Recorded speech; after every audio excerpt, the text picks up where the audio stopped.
Jag tänkte jag skulle börja med att be er berätta lite om hur ni kom in i tanken att ni skulle plugga överhuvudtaget. Och jag tänkte om Elika vill börja.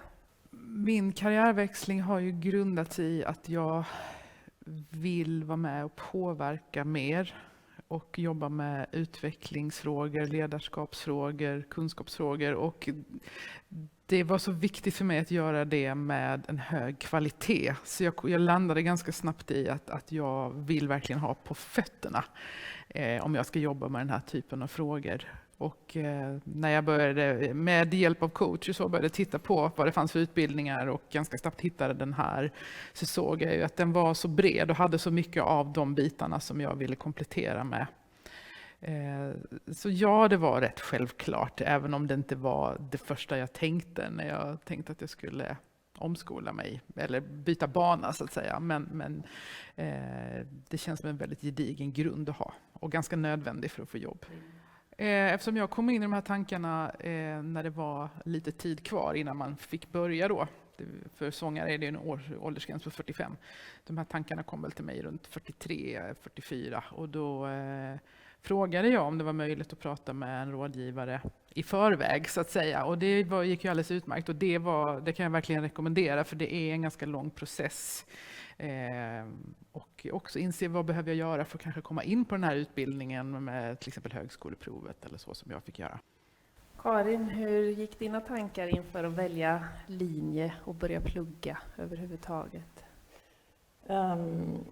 För mig, jag har ju tagit rätt många sådana här fristående kurser på universitetet och även genom mitt andra jobb som lärare på musikhögskolan har jag kommit i kontakt just med att hela tiden kompetensutveckla mig och så. Så att det började väl lite som en reaktion på att jag fick ett uppdrag som kursledare på musikhögskolan. Där jag fick mycket mer saker att bita i än vad jag var van vid i orkesterdiket som flöjtist. Och det på något vis lockade fram min lust att lära mig mer om organisation och utvecklingsarbete och så. Och sen när jag fick syn på den här möjligheten med SOC-stiftelsen så satte det igång rätt mycket tankar.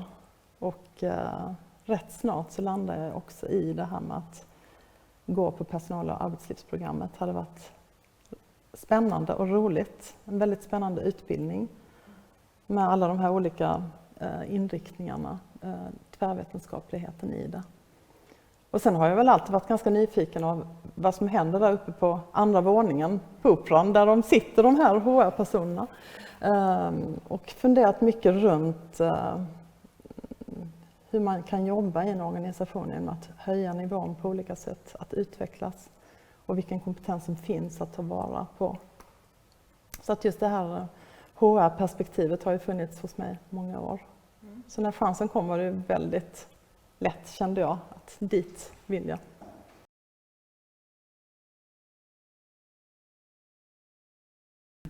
Och det finns ju en lite sådär gammal fördom eller en tanke om att man inte kan plugga och lära nytt efter 20-årsåldern. Att ska man lära sig ett språk då ska man börja när man är 3 och vara klar när man är 18. För sen kan man liksom inte ta in ny kunskap och så. Upplever ni att det är en korrekt analys? Vill du börja, Karin? Ja, alltså den analysen känns ju gammeldags. Man tänker i vårt samhälle idag där mycket lärande behövs överallt. Jag menar, hela den digitala revolutionen i samhället, den kräver ju lärande och den kräver ju en ständig flexibilitet och förändringsbenägenhet, eller vad man ska säga, öppenhet inför förändringar. Och det här att plugga när man är 20, det kanske är fortfarande det vanligaste, men långt ifrån enbart så. Jag tror att det har hänt ganska mycket de senaste åren när det gäller vem som pluggar på universitetet och så. Det går bra att läsa kurslitteratur på engelska, 1000 sidor. Ja, det var det. Ja, ja. men precis. Ja. Psykologiboken där, den var 1001 sida tror jag på engelska. Det är klart att det är ju en viss skillnad, men båda sakerna har ju, båda ålderskategorierna har ju sina för- och nackdelar. Om jag bollar frågan till dig också, Elika, men med det tillägget att man lär sig ju också, som operasångare studerar man in nya nya verk regelbundet. Så det är också en form av lärande egentligen. Ja, det ska man ju tänka på att man har med sig. Att man har varit i ett yrke där man hela tiden lär nytt. Så det var jag inte så orolig över. Det jag vill tillägga är att det finns ett jättefint citat av David Bowie som jag nu inte kommer ihåg utantill, men det typ går ut på att åldras handlar om att du blir den som du är ämnad att vara mer och mer. Och det tänker jag, det är så fint, för det handlar om varför du pluggar. Att ju äldre du blir, de valen du gör kanske handlar ännu mer om vem du är och vad du har för förmågor. Många börjar ju sin sång- och musikkarriär väldigt unga. Jag började spela fiol när jag var 5 och sen så från 18 var det sången. Och jag köpte alla koncept med hull och hår. Nu när jag gjorde ett val när jag var över 40 så utgick det mycket mer från vem jag har blivit. Och jag köpte inte något färdigt koncept. Och det tänker jag är en väldigt gynnsam grogrund för lärande. Att man lär sig av sin egen lust och sin egen nyfikenhet att utvecklas. Och vad ska livet annars handla om? Nu vi lever så länge idag, ska vi bara stagnera liksom, ju äldre vi blir? Det här är lite grann ett gammalt tänk när man kanske dog vid 55-60 och då var man utsliten sedan man var 40. Så ser det inte ut idag. Vi får ju faktiskt fylla våra liv med något meningsfullt. Och jag tycker att lära nytt det gör att man känner sig mer vital och det öppnar nya världar. Så det må hända att det tar någon halvtimme till att plugga in vissa saker. Men du har ju, som du säger, du har helt andra erfarenheter att hänga upp det på. Och du gör det av lust. Så det ska man inte underskatta.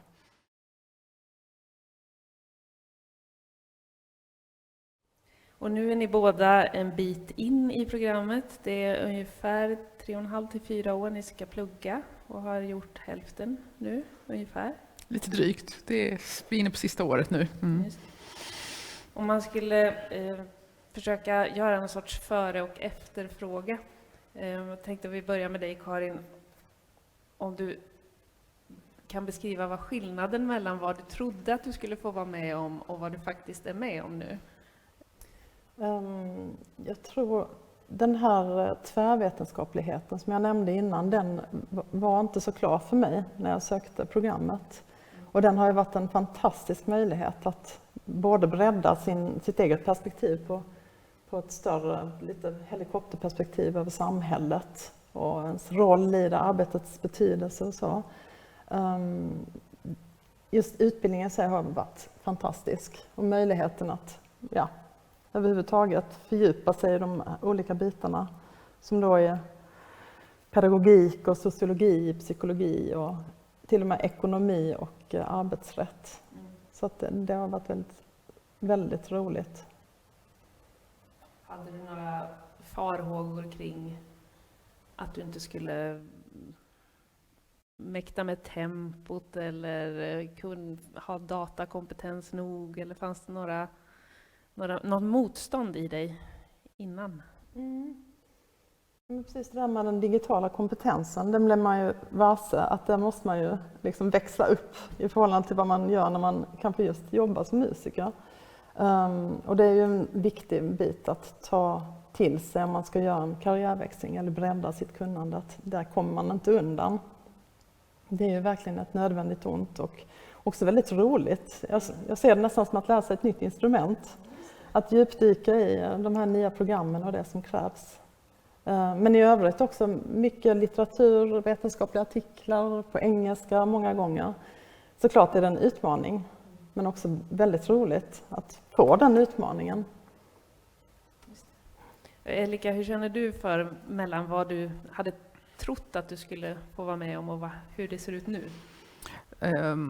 Det var ju en omställning att komma in i den akademiska världen och att den är så inriktad på akademiskt tänkande, att förbereda dig för att tänka mer forskningsmässigt. Så det hade jag lite motstånd att inte bara vara liksom du ska lära dig det här, utan man ska göra saker i en viss form och det finns regler och det tog tid att komma in i det och jag har kämpat med lite motstånd med de bitarna, men nu kan jag ju se att den vetenskapliga strukturen på hur man presenterar saker till exempel, eller lägger fram argument och så, är otroligt bra att ha med sig vad man än gör sen. Ett tag så tänkte jag liksom, jag ska inte bli forskare, varför måste jag kunna alla de här metoderna och så, men nu kan jag ju se att det är ett verktyg för någon slags det är ett verktyg för att ta till sig kunskap och också presentera material på ett trovärdigt sätt. Så det har varit en jätteresa för mig att liksom köpa det här akademiska förhållningssättet. Det var jag ju inte medveten om vad jag gav mig in på, den vinklingen på det liksom. Men nu kan jag ju se att det är ett verktyg för att ta till mig kunskap generellt. Det är så lätt att tänka att man går en utbildning för att lära sig något och sen är man klar med det. Det här är ju snarare som att man får verktyg att lära sig hela livet. Man har med sig ett självförtroende nu på att jag klarar att lära mig de här sakerna. Nu har jag precis börjat mitt första jobb och jag märker ju att jag har ett självförtroende i att även om det är 1000 nya saker på en gång så kommer jag kunna klara det, för jag har klarat så mycket de här 2 åren nu. Så det blir som en uppvärmning i att klara och ta till sig ny kunskap. Jag hade nog någon slags naiv idé om att det här skulle bli ganska lugnt. Och jag skulle ta långa promenader i Bhutan och jag skulle ha tid att skriva annat. Och jag hade ingen aning om hur mycket jobb det var och hur mycket textmassor man ska ta till sig. Liksom.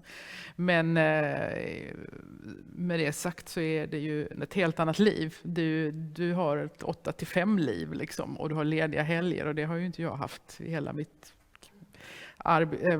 arbetsliv har jag ju inte haft det, så att komma in i den rytmen är ju väldigt vilsamt jämförelsevis. Men det tog lite tid att komma in i hur man angriper så här mycket text och intryck på en gång. Liksom. Det har ju inte varit lugnt, det har det inte varit.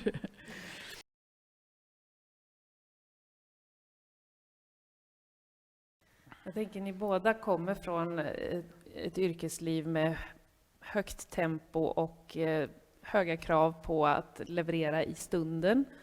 Och ni har säkert väldigt mycket kompetens och kunskap i era ryggrader, heter det va? Dubbla ryggrader. Finns det någonting av arbetet som ni utförde när ni levererade på scen och i orkesterdiket då, i ditt fall, som ni har användning och nytta av nu när ni pluggar? Som musiker så har man ju en enorm disciplin, annars blir man ju inte musiker. Man är van vid att öva, man är van vid att öva självständigt, man är van vid att arbeta tillsammans i team. Vad man säger, en operaföreställning går ut mycket på att man har en målsättning, nå fram till premiären och att samlas runt det målet. Och det finns många bitar där som jag tror att som musiker eller på scenen som sångare, man är inte riktigt medveten om allt man kan. Och i en sån här situation där man ska samla ihop sig och ta ställning till vad vill jag göra tack vare den här möjligheten med Sockstiftelsen. Man glömmer ibland att man har mycket med sig som är positivt. Mycket, om man tänker just det här med grupparbetesbiten, som om man tänker i ett arbetslag. Allt det där har vi ju verkligen arbetat med under så många år. Och kanske inte utan att man har inte tänkt på det så medvetet. Men just disciplinen och förmågan att fokusera och så, det tror jag är en av de största bitarna som är ett stort plus. Men man måste på något vis få syn på det också, kanske få hjälp av just en rådgivare eller en coach. Tänk på allt det här som du kan. Ja, just det. Kanske man inte tänkte på från början. För att stärka sitt självförtroende lite. För att kunna ta det där steget. Att ha mod att ta det steget. Kändes det läskigt när du tog steget? Ja, men faktiskt. Just det här att skriva under och säga upp sig faktiskt. Helt frivilligt. Och nu gör jag det här istället. Det var ju väldigt, väldigt stort. Och det var många som blev förvånade. Och lite så här, men ska du verkligen göra det här? Det är ett jättefint jobb du har här på Operan. Men hos mig hade det i alla fall varit en lång process, mycket längre än vad man kan tro.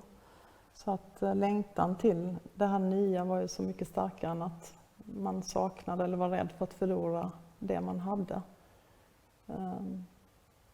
Hur länge var det läskigt då? Gick det över snabbt?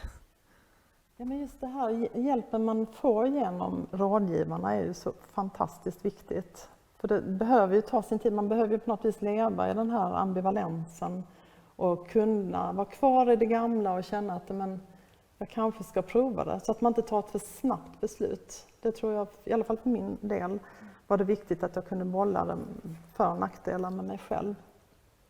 För att det ska ju vara hållbart också. Man ska ju inte efter 3 års tid tänka, vad gjorde jag? Och längta tillbaka eller så, utan det måste ju vara ett väl övervägt beslut. Och rådgivarna och även, jag hade hjälp av en coach precis i början, att liksom så här, få hjälp med att strukturera tankarna och så. Det är ju en ovärderlig hjälp som man inte ska tveka att ta. Och jag tror även om man kanske inte tar steget fullt ut, det kanske är någon som bara vill nosa på det här, att vad finns det för hjälp att få, så är det ju en bra sak att kontakta SOC-stiftelsen och få samtala om det. Lufta sina tankar. Hur var det för dig när du tog beslutet? Det är ju nästan så att man inte minns det nu. Jag visste att jag ville göra något annat, att jag behövde göra något annat. Jag var väldigt klar över att jag inte vill. Jag hade jobbat så länge och jag var så klar över att jag vill inte göra samma sak i 20 år till. Jag trivs med kontraster och förändringar i mitt liv. Men jag tycker också det är jobbigt med förändringar, så det är lite både blessing and the curse på något vis.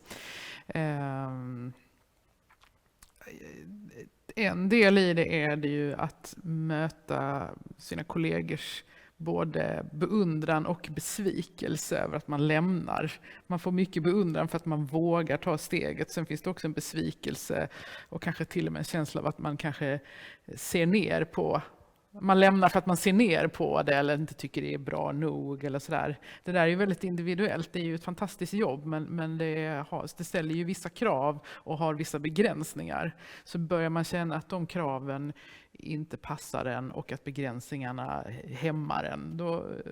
Och den här möjligheten finns. Liksom. Men det var ju en utmaning att möta den här liksom,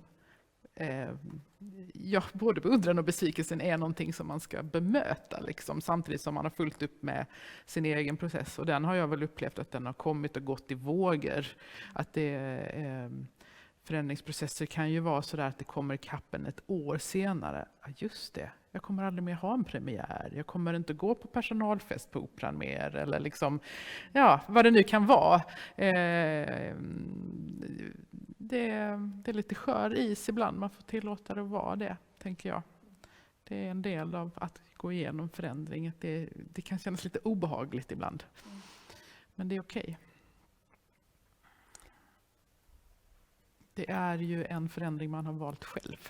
Ja. Och det ligger ett stort värde i det. Mm.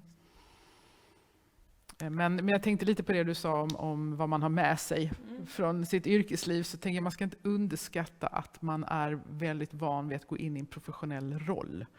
Att det är väldigt höga krav på professionalism när man ska jobba med opera. Det kräver att alla kan sin sak, alla gör sin sak på rätt plats och rätt tid.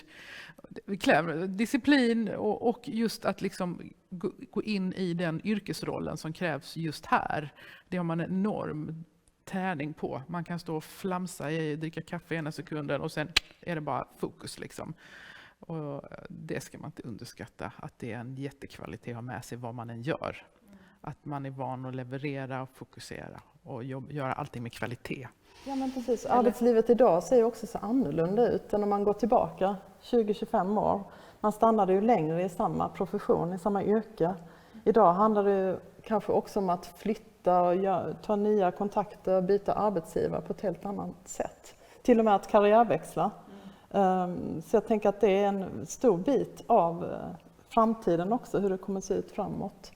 Och att det egentligen inte är så konstigt att lära sig nya saker och plugga. Nej, precis. Jag måste inflika hur naturligt det känns att faktiskt byta mitt i livet. När man väl gör det så tänker man, vill inte alla göra detta? Det är ju fantastiskt. Sen är man ju olika som person. Mig passar det att byta spår mitt i livet. Det kanske inte passar alla, men jag har träffat så många som säger att det här har jag velat göra. Jag vill få in något nytt nu liksom. När man är 45, 50, 55, då är det ganska många år kvar. Man ska jobba faktiskt. Verkligen. Jag tror många har också föreställning om att de inte skulle kunna plugga. Att det var så länge sedan sist och så vidare. Och att man egentligen begränsar sig själv många gånger. Men det handlar mycket om att kanske ha förebilder och höra talas om dig, att du har vågat ta steget. Sen finns det så många olika typer av utbildning. Oss passar det att plugga på universitetet. Det kanske inte passar alla, men då är det ju säkert något annat de vill jobba med, där någon annan typ av utbildning hade passat bättre. Idag finns det ju så fantastiska möjligheter. Det här med MOOC, Massive Open Online Courses, som finns över hela världen egentligen. Det är många som inte känner till det. Man kan registrera sig och följa kurser i New York och olika fina universitet. Det finns ju så mycket som finns som man kanske inte känner till. Och det kan ju också vara en ingång till att utsätta sig lite för att lära nytt. Man kan smygtesta i hemlighet. Smygtesta. Ja, men precis. Ja. Jag började faktiskt min karriärväxling och plugga på halvfart medan jag fortfarande jobbade lite grann. Det passade mig ganska bra, för då fick jag liksom lite mjukstarta in i hur det var. Och känna att det här går ju faktiskt bra. Så det kan man ju testa.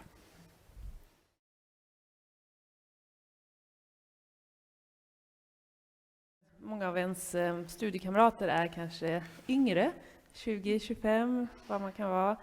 Är det en för- eller nackdel? Alltså vi har ju haft varandra. Det har varit jättemycket värt. Jag kan inte föreställa mig hur det hade varit om jag hade varit helt själv, den enda över 30 bland 80 personer. Liksom. Men ja, man kommer in i det på något sätt. Till slut så slutar man tänka ålder. Det är som med det mesta. När det är nytt så är man så medveten om det och funderar över det. Men nu tänker jag inte så mycket på det längre faktiskt. Och man hittar... Det handlar ju om att hitta de här personerna som man samarbetar bra med. Och det handlar ju sällan om ålder. Det handlar ju om helt andra saker. När du hittar dem så spelar det ju ingen roll vad deras personnummer börjar med för siffra. Liksom. Tänker du likadant? Jo, absolut. Jag känner igen det mycket. Och jag tänker också att något som kan hjälpa en i en sån här situation när man har olika ålderskategorier, det är just att vi som har en yrkeskarriär bakom oss, eller är mitt i den, vi behöver ju också på något vis känna respekten för de yngre och inte sätta oss, jag är minsann så och så. Och att ha den här ödmjuka inställningen hjälper ju jättemycket, och det känner ju de av också. Och jag vet lärarna pratar mycket också om att ha en blandad klass med olika livserfarenheter och olika åldrar och så vidare. Det är ju väldigt givande. Och jag tänker mycket på de här unga människorna. Jag får sån respekt för deras kunnande och deras synvinklar. Så det är många perspektiv man får med sig som är värdefulla. Att få dem så nära. Man sitter bredvid varandra i bänken och diskuterar. Man får en uppgift av läraren och så har man ett snack. Så jag tänker det beror ju mer på, som du sa, vem är man som person och vilken attityd har man. Vi definierar oss ju så oerhört mycket efter ålder och yrke i många sammanhang.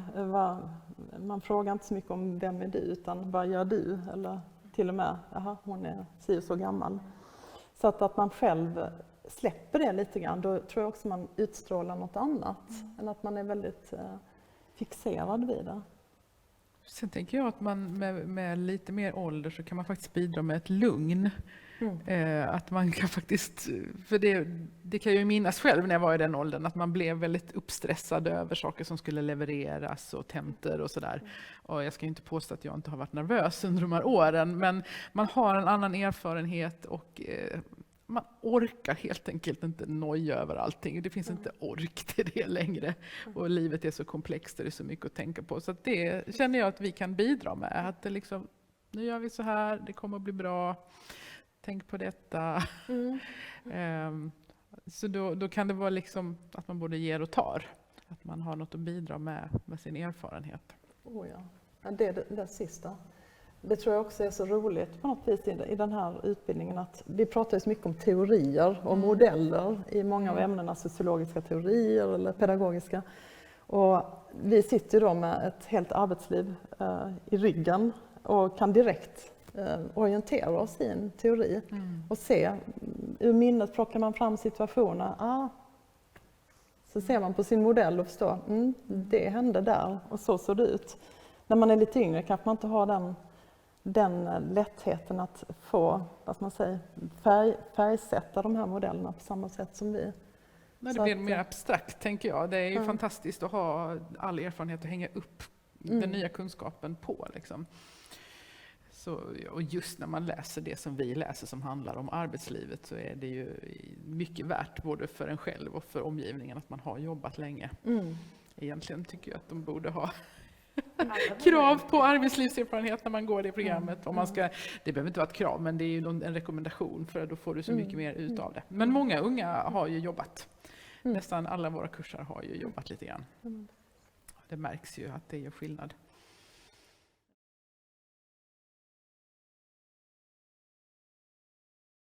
Som båda ska jobba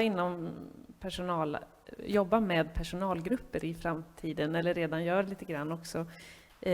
Jag vet att ni båda har tankar kring livslångt lärande och hur viktigt det är att man, även när man är anställd och inte ska göra en karriärväxling så att säga, lär i sin profession. Finns det finns det några tankar kring det som livslångt lärande som någon av er vill dela? Karin, är du? Det är spännande med om man tänker, vi har ju då pedagogik som vår fördjupning. Och det handlar ju kanske mer om just den aspekten av att uppmuntra personal i en organisation att hela tiden förnya sig, att jobba med sin kompetensutveckling. Och det märks ju så tydligt idag, inte minst efter pandemin, hur viktigt det kommer bli att snabbt ta till sig nya digitala verktyg och anpassa sig. Det är ju nästan ett krav, kan man säga, i de flesta organisationer idag.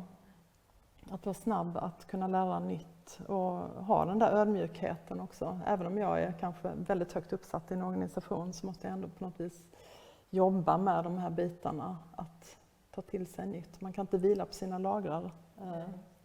Och att man kan se det som en möjlighet istället för ett tvång, eller? Ja, men absolut. Att plugga, att lära sig nytt, det handlar ju så mycket om att ändra perspektivet på något sätt, eller se flera perspektiv. Det tror jag kanske för mig har varit den tydligaste lärdomen. Även i den här utbildningen känns det väldigt tydligt med att det finns många olika perspektiv med olika ämnesområden. Och det är väldigt roligt att ha möjligheten att vidga världen på något sätt. Och också förstå sammanhanget. Vad betyder operan i samhället och vad betyder kulturen i samhället och så vidare. Det är så lätt att när man jobbar på en institution, man blir ju som en stor familj, kan man säga. Men att man har inte riktigt alla perspektiv som man skulle kunna ha. Och det känner jag är en väldigt härlig och rolig, spännande insikt. Har du några tankar kring livslångt lärande? Ska du hoppa på en ny utbildning om 15 år? Alltså, jag tänker att lärande handlar väldigt mycket om självförtroende. Att vi är gärna lite rädda för någonting som vi inte har provat innan och det känns obehagligt. Och sen när man bit för bit erövrar någonting, så får du ett självförtroende och så vågar du prova nya saker mer och mer.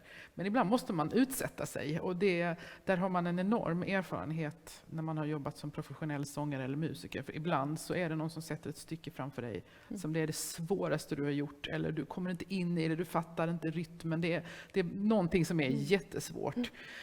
Och så ska man över den där tröskeln, och sen plötsligt kan man det. Och sen plötsligt tycker man det är roligt att göra det. Så det ska man inte underskatta, tänker jag, när man har jobbat som professionell sångare eller musiker. Att man har det verktyget att ta sig igenom och klara av det här motståndet och bygga upp det här självförtroendet. Det är ju en trappa man går upp för hela tiden i livet, tänker jag. Man ställs inför nya utmaningar i livet med allt möjligt. Och vi ska inte glömma att livet är ständigt föränderligt och vi måste hela tiden lära oss hur är det att leva med småbarn, hur är det att leva med tonåringar, hur är det att leva med utflugna barn, hur är det att leva med åldrande föräldrar. Vi ställs hela tiden inför sådana utmaningar i vårt privatliv. Jag köper inte det här att vi lär oss bäst när vi är unga, utan jag tror vi är gjorda för att lära oss och utvecklas hela tiden. Vi är gjorda för att klara utmaningar, men det är så lätt att lyssna på den här rösten som jag kan inte och det känns obehagligt. Och jag vet inte hur många saker som jag tänkt att det där är inget för mig, och sen plötsligt hamnade det precis där och det var hur bra som helst. Så de här liksom motstånden som vi har, det är väl ett skydd liksom för att vi inte ska utsätta oss för vad som helst, men det är inte alltid sant.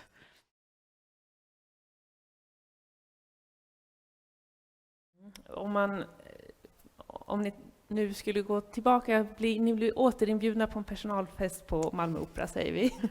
Och där träffar ni lite kollegor och så undrar de så här, men det här med att plugga nu när man liksom ändå har en karriär bakom sig, är det värt? Ska jag göra det? Vad tycker ni? Men om någon frågar så tänker jag också det här med att vara nyfiken, våga. Och en annan sak som jag tänker är viktigt är att jobba lite med tanken att vidga sitt nätverk. Att man inte bara umgås med de likasinnande och på det viset också kan utmana sig själv. Jag tänker att ha en vänkrets som består av många olika personer och yrkeskategorier och så, det har nog varit det som har väckt lusten att lära och faktiskt våga ta steget för min del. Men just modet, det är ju det. Man ska våga ta steget. Och många kanske inte ens tänker sig att de skulle kunna göra något annat än att spela eller sjunga. Och då är det en sak. Men jag tänker också att det är viktigt att se, vill jag verkligen stanna fram till min pension i den här rollen som då flöjtist eller så? Kommer jag klara av det och hur kommer det vara där på slutet? Och jag tror att många tänker nog tanken, det där kan bli ganska tufft, men tänker inte den fullt ut. Så ur den synvinkeln kan man ju också ha en diskussion. Jag tror det är rätt mycket tabubelagt också. Att om man tar upp en sån här fråga, att många tänker, ja men är det något fel på mitt spel eller vad menar du? För det är så väldigt nära förknippat med personen och det du har presterat som musiker eller så. Så att det är en ganska komplex och lite känslig situation. Så att ge ett tips där, jag vet inte. Nej. Men just att det kan få resonera och öppna ögonen lite så. Andra perspektiv. Jag kan föreställa mig att många ändå skulle vara nyfikna och vilja fråga hur ni upplever att det är. Tänker jag. Men jag tänker att det kommer ju också, det måste komma från någon form av lust eller nyfikenhet. Att jobba som vi gör innebär att du måste välja bort väldigt mycket i ditt liv. Du måste fokusera. Finns det någonting annat som du har gått och tänkt, undrar hur jag jobbar med det? Eller jag hade velat använda den här sidan av mig själv mer. Eller jag är lite utsliten på att bara jobba med den här delen av mina förmågor. Så finns det någonting att hämta där. Och precis som du säger, då kan man börja försöka vidga sin bild av vad detta något är för någonting genom att ta en lunch med någon som jobbar med det. Alltså det är precis som att man ska resa till en annan kontinent. Man bara vet att man vill dit, men man vet inte så mycket mer kanske. Och då börjar du kanske läsa böcker och fråga någon som har varit där och se någon film. Och sen plötsligt har du bokat den här biljetten och sen är du där. Liksom. Att det är lite som typ av process. Att det finns något frö i en, tänker jag, för att man gör detta. Det gör man ju för att man vill någonting. Liksom. Men det handlar ju om att liksom vidga sig lite. Och det kan ta lite tid, för du har varit här. Hur presterar jag bäst ikväll? Det är liksom kanske det som livet har handlat väldigt mycket om. Att göra en riktigt bra föreställning imorgon. Liksom. Men om någon skulle fråga, tror ni jag skulle klara av att plugga? Ja men gud, ja. Men man ska ju plugga någonting som man vill plugga, det är det som är grejen.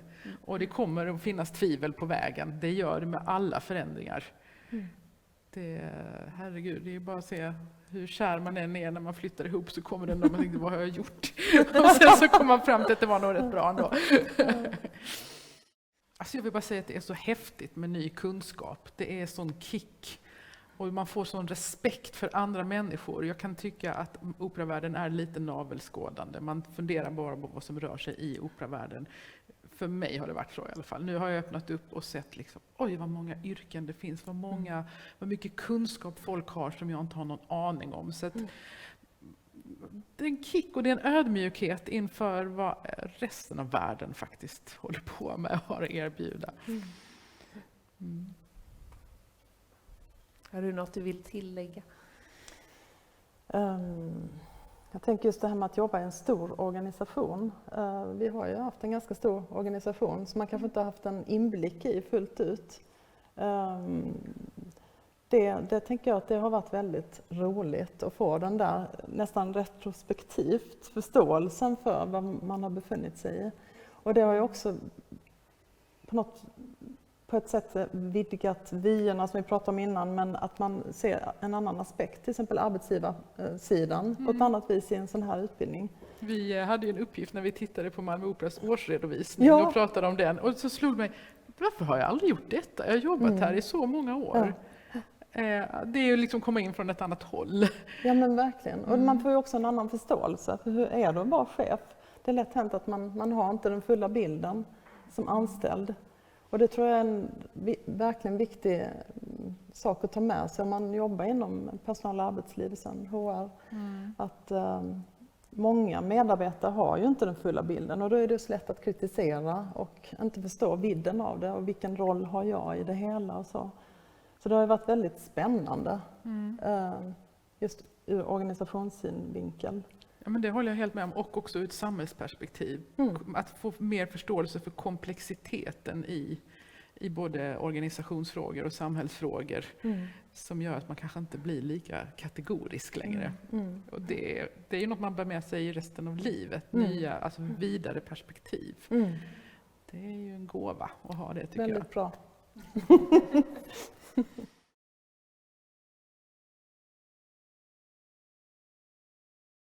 Ska vi runda av det här samtalet då med de här kloka orden? Vi tackar så mycket för att ni var med idag.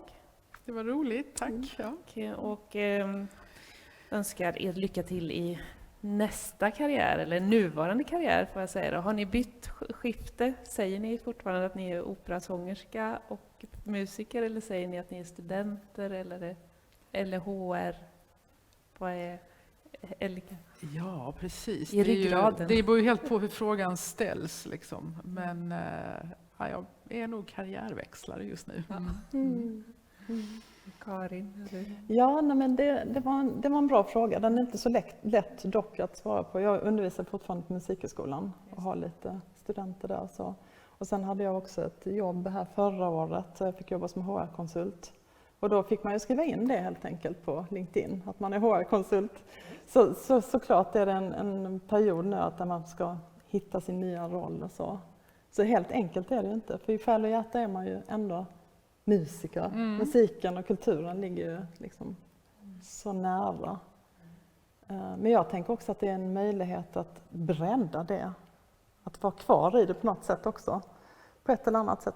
Jag vet inte var jag kommer hamna så småningom. Men förhoppningsvis kan man dra nytta av allt det man har gjort och de insikter man har från kulturvärlden. Och med allt det nya kunna bidra på något sätt. Ja, men jag tänker det är som att man är född i ett annat land. Man kommer alltid att säga det. Alltså det är en sån djup del av ens identitet.